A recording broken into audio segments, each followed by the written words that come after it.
48 Laws of Power. Law number 2. Never put too much trust in friends. Learn to use your enemies. इसका मतलब है कि हद से ज्यादा भरोसा मत कीजिए अपने दोस्तों पे और अपने दुश्मनों का इस्तेमाल करना सीखिए। इस लॉ से ना मुझे एक बात याद आती है कि एक ना बहुत ही फेमस कहावत है, if you can't fire then don't hire. ऐसा करके बिजनेस का एक रूल है कि जिसको आप फायर नहीं कर सकते ना उसे कभी हायर भी मत करो। तो चलिए डिटेल में कुछ एग्जांपल्स के साथ इस चीज को समझते हैं, फिर मैं आपको अपनी टिप्पणी दूंगा इस विषय के ऊपर। चलिए तो एक स्टोरी सुनिए। अब ना हमारी स्टोरी का हीरो है माइकल, और माइकल ना छोटा होता है तो तभी उसके पापा की डेथ हो जाती है। अब उसके पापा एक राजा होते हैं, तो माइकल तो छोटा होता है तो राजा बन नहीं सकता। तो बार्डस करके एक बहुत ही इंटरेस्टिंग आदमी होता है, उसको राजा बनाया जाता है। तो वो राजा बनता है और सारी चीज़ें संभालता है जब तक माइकल बड़ा नहीं हो जाता तब तक के लिए। और फिर जब माइकल बड़ा हो जाता है तो वो उसको सत्ता सौंप देता है। अब बार्डस ना बहुत ही इन्फ्लुएंशियल आदमी था, चाहता तो वो बगावत कर सकता था, चाहता तो वो हासिल कर सकता था सत्ता। आर्मी भी उसके साथ देती उस टाइम के, जिस तरह के सिचुएशंस थी उस टाइम पे माइकल बार्डस की साथ देती आर्मी भी, और माइकल को अचानक से हटा सकता था। लेकिन वो ऐसा नहीं करता है और माइकल फिर बाद में राजा बनता है। अब माइकल न्यू होता है तो उसे कुछ भी पता नहीं चल रहा होता। तभी ना माइकल की एक आदमी से मुलाकात होती है। एक बार क्या होता है कि कुछ घोड़े पागल से हो जाते हैं और ऑलमोस्ट एक घोड़ा पागल होके माइकल को मारने ही आ रहा होता है, तब तक कि एक बाइसिलियस नाम का आदमी आता है और माइकल को बचा लेता है। तो माइकल का वो बहुत ही अच्छा दोस्त बन जाता है। अब वो इतना ज्यादा अच्छा दोस्त बन जाता है ना माइकल का कि उसके पहले वो घुड़सवारी का काम करता था बाइसिलियस, लेकिन वो सब घुड़सवारी का काम छुड़वा के माइकल उसको डायरेक्ट हेड बना देता है स्टेबल का। वो पूरा जो जहाँ पे घोड़े रखा जाते हैं स्टेबल, उसका पूरा हेड बना देता है माइकल बाइसिलियस को। और इतना ही नहीं, उसके बाद क्या होता है कि माइकल को इतना ज्यादा भरोसा हो जाता है बाइसिलियस पे कि इतनी अच्छी दोस्ती बन जाती है कि वो चाहता है कि बाइसिलियस ही मेरा मंत्री भी बने। अब मंत्री बार्डस को होना चाहिए कायदे से, क्योंकि बार्डस बहुत जानकार आदमी है, लेकिन माइकल ऐसा नहीं करता। लेकिन अब इसको पॉलिटिक्स की कोई नॉलेज नहीं है बाइसिलियस को, तो बाइसिलियस को पढ़ने के लिए एक जगह पे भेजता है जहां से वो सारी नॉलेज गैदर करके आए, और फिर वो नॉलेज गैदर करके आता है और फिर बाइसिलियस को वो बना देता है अपना मंत्री। और सारी चीजें एकदम नॉर्मली चल रही होती है, कुछ टाइम तक सारी चीजें चलती रहती है। अब माइकल इस बीच में बाइसिलियस की सैलरी डबल ट्रिपल ऐसा बहुत सी करता रहता है, बढ़ाते रहता है सैलरी, क्योंकि बहुत ही अच्छा फ्रेंड था उसका बाइसिलियस। लेकिन बाइसिलियस कभी भी सेटिस्फाई नहीं होता।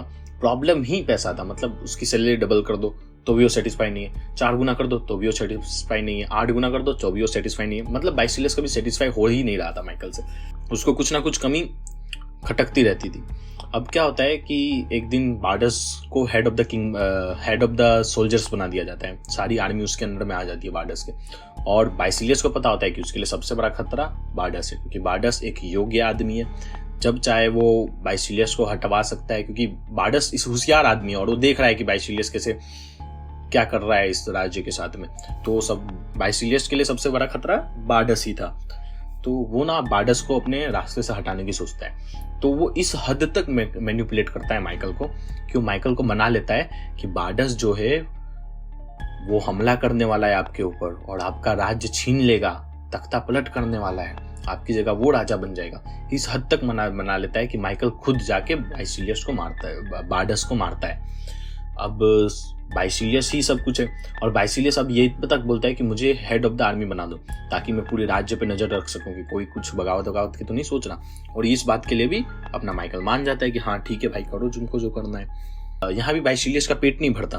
कुछ दिनों बाद क्या होता है कि तंगी चल रही होती है, तो माइकल बाइसिलियस को बोलता है कि भाई तुमने जो पैसे बहुत राज्य से उधार लिए थे वो थोड़े रीपे कर दो, तो थोड़ा अभी हम जो मद्दी से गुजर रहे हैं वो थोड़ा नॉर्मल हो जाएगा। लेकिन बाइसिलियस सीधा सीधा माइकल के आंखों में देख के ना बोल देता है, और जिस तरह से वो अपने फेस पे स्माइल रख के ना बोलता है, अब माइकल को समझ आता है अब जाके कि भाई उसने कुछ बहुत ही गलत कर दिया है यार। लेकिन अब वो क्या कर सकता था, बात बहुत ही हद से ज्यादा आगे गुजर चुकी थी। और अब ना पता है क्या होता है, एक दिन माइकल अपना दारू वारू पी के झूम रहा था, तब तक बाइसिलियस कुछ लोगों को बुलाता है, माइकल को घेरवाता है और फिर माइकल को बंदी बना लेता है और फिर माइकल को मौत के घाट उठा देता है। अब इधर ना सबसे बड़ी गलती माइकल की ये थी कि उसने अपने दोस्त बाइसिलियस पे अंधा भरोसा किया।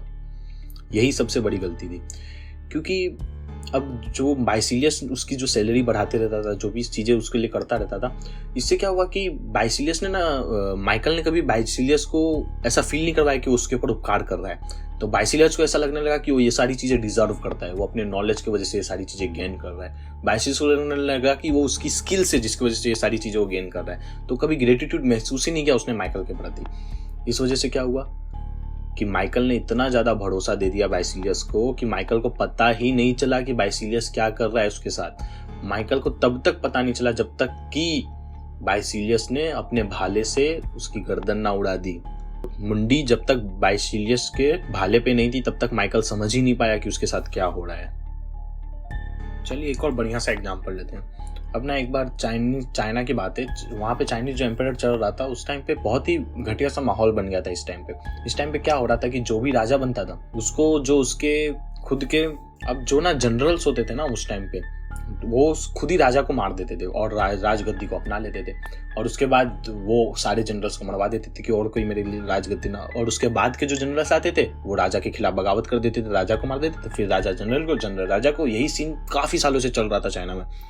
तो अब ना एक बार एम्परर सुन वहाँ के राजा बनते, तो अब वो सोच रहे हैं कि यार इस लूप को कैसे तोड़ा जाए।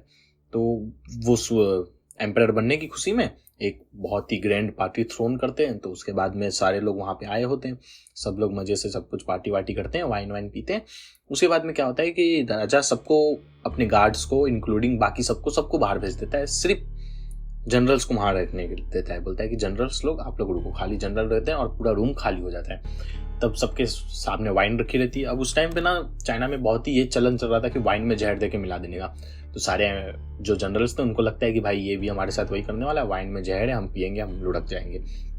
और उस टाइम सब पहले से ऑलरेडी बहुत सारी वाइन पी चुके थे, तो सब नशे में ही थे।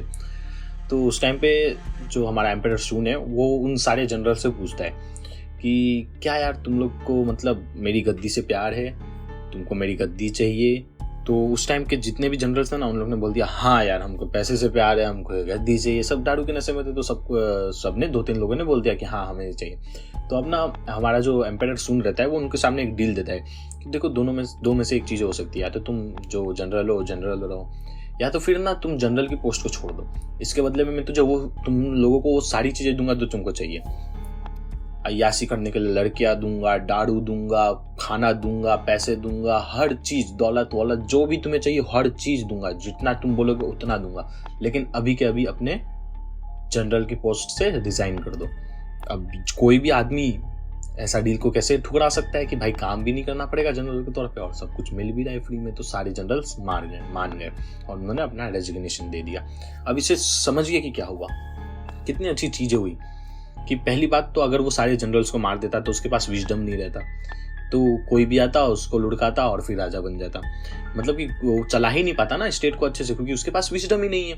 लेकिन उसने सबको मारा नहीं, उसने क्या किया कि एक तरह से सबसे दोस्ती बना ली कि अब वो किसी भी चीज के लिए उनसे काउंसलिंग ले सकता है कि बताओ भाई ये कैसे करना है। तो वो सारे उसके अच्छे दोस्त थे तो उनको काउंसिल कर सकते हैं। और ऊपर से उसने उनके जनरल की पोस्ट को भी हटा दिया। इस वजह से क्या होगा, कोई भी अब बगावत भी नहीं कर सकता उनमें से कोई भी नहीं है कि जो इसको मार के अब राजा बनने की सोचेगा, क्योंकि जनरल की पोस्ट तो हटाई थी और रिलेशन इतने हेल्दी है कि वो सारी उल्टा मदद ही कर रहे हैं इसकी।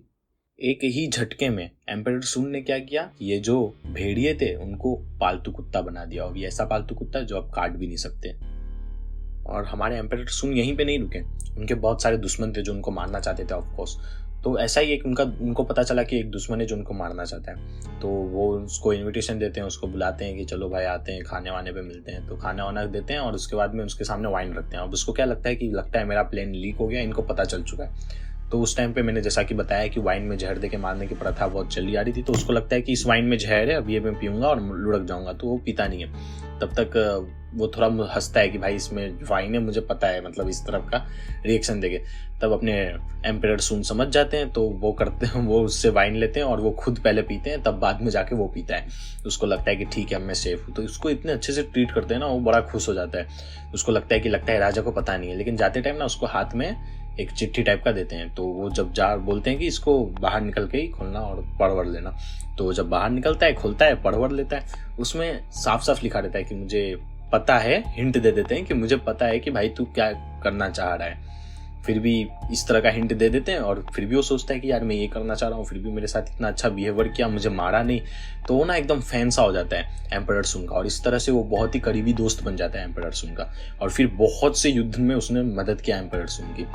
अब इससे हम क्या सीख सकते हैं कि एक और तो एम्परर सुन ने जो उनके दोस्त थे, जो कि उनके एक तरह से फ्रेंड हुए ना, उनके जनरल्स, उनको दूर किया कि वो खुद इनके ऊपर हमला ना कर दे, और जो उनका एनिमी था जो कि उनको मारने के लिए आया था, उसको अपना फ्रेंड बना लिया।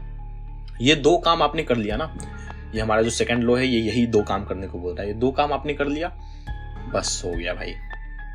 अब देखिए, दोस्तों की बात तो कुछ ऐसी है कि हमको कभी भी अपने दोस्तों के साथ बिजनेस नहीं करना चाहिए, क्योंकि कभी भी आप अपने दोस्तों को अगर अपनी टीम में लेंगे, और आप लेंगे ही, क्योंकि जिस तरह का चाल चलन है दुनिया का, तो आपको लगेगा ही कि यार जब मुझे किसी और से काम करवाना ही है, यही काम तो मैं अपने दोस्त से क्यों ना करवाऊं। पर आप इस बात को समझिए कि कभी भी आप अपने दोस्त को सेटिस्फाई नहीं कर पाएंगे। आपका दोस्त कभी भी आपके प्रति ग्रेटिट्यूड फील नहीं करेगा। जब आप प्रमोशन देंगे तो आप किसी और को प्रमोशन नहीं दे पाएंगे, क्योंकि आपको लगेगा यार मेरा दोस्त बुरा ना मान जाए, तो फिर आप दोस्ती के बेसिस पे प्रमोशन देंगे। जो काम आउटपुट आ रहा है उसके बेसिस पे प्रमोशन नहीं दे पाएंगे। तो जैसा कि मैंने पहले आपको कोट बताया, जैसा कि मैंने आपको पहले, कि अगर आप फायर नहीं कर सकते तो आप हायर भी मत करो ऐसे आदमी को जिसको आप फायर नहीं कर सकते। और धंधे में आपने कई बार सुना होगा कि दोस्तों के साथ कभी भी धंधा नहीं करना चाहिए। यही सारी बातें। और आपको ना हमेशा अपने कंपटीशन वाले से धंधा करना चाहिए। हमेशा अपने आजू बाजू अपनी कंपटीशन से भरे रहो। कंपटीशन इन द सेंस जो कि इस बुक में लिखा है एनिमी, आपका दुश्मन, उसको हम आज के टाइम पे कंपटीशन समझ सकते हैं। आजू बाजू अगर आप मानिए आप एक स्टूडेंट है, आपके आजू बाजू कंपटीशन है हर जगह, तो आप क्या करेंगे, आपको और लोग पुश करेंगे यार, आप अपने आप को पुश करोगे। आप देखोगे कि यार वो इतना पढ़ रहा है, वो इतना पढ़ रहा है, वो इतना पढ़ रहा है, तो आप अपने आप को पुश करोगे, तो आप ज्यादा काम करोगे। घिरे होते हैं ना आप जब अपने दुश्मनों से, तो उसके और भी ज्यादा फायदे होते हैं। होता है कि जब आप अपने दोस्तों से घिरे हो तो वो भी आपके दोस्त है, तो वो भी आपकी चापलूसी करेंगे कि अरे नहीं यार तू बहुत अच्छा लग रहा है भाई। आपने देखा ही होगा ना, ऐसा ही होता है, नहीं यार तू तो बहुत अच्छा समझ लेता है, नहीं यार तू तो बहुत अच्छा समझाता है, नहीं यार तू तो बहुत अच्छा पढ़ता है, अरे वाह क्या कोड लिखा है। लेकिन जो आपके दुश्मन होते हैं आपकी चापलूसी नहीं करते हैं, इसलिए आपको ऑन द स्पॉट आपके मुंह पे हर चीज बोलेंगे। इससे आप ग्रो कर सकते हैं। मान लीजिए कि अगर आपको पता ही नहीं है कि आपकी हैंड राइटिंग गंदी है, तो आप अपनी हैंड राइटिंग को कैसे सुधारेंगे? आपको पता तो होना चाहिए ना क्या कमी है, तभी तो आप उसको सुधार सकते हैं। और आपको पता कब चलेगा, जब आपको कोई बताएगा, क्योंकि कई ऐसी चीजें होती है जो आप खुद नहीं देख सकते। क्योंकि हैंड राइटिंग के केस में तो आप जबकि समझ सकते हैं कि मेरी हैंड राइटिंग है वो थोड़ी खराब है। ऐसी बहुत सी चीजें होती है जो आप खुद नहीं समझ सकते, उसको कोई और आपको बताए कि भाई ये चीज तेरी गलत है, तभी आप समझ सकते हैं। तो दुश्मन बड़े अच्छे से करते हैं, और वो जिस तरह से बताते हैं तो फिर आप भी ईगो पे ले लेते हैं और आप भी ज्यादा काम करते हैं। तो हमेशा अपने दुश्मनों से घिरे रहिए, अपने दोस्तों से मत घिरे रहिए, और उल्टा अपने दुश्मनों को अपने लिए काम करवाइए। आपका जो दुश्मन होगा ना, वो आपके प्रति ग्रेटिट्यूड फील करेगा। जब आप उसके लिए कुछ करोगे ना, वो आपके प्रति ग्रेटिट्यूड फील करेगा, लेकिन आपका फ्रेंड नहीं करेगा। तो अपने दुश्मनों को अपना दोस्त बनाइए और अपने दोस्तों को अपने से दूर कीजिए।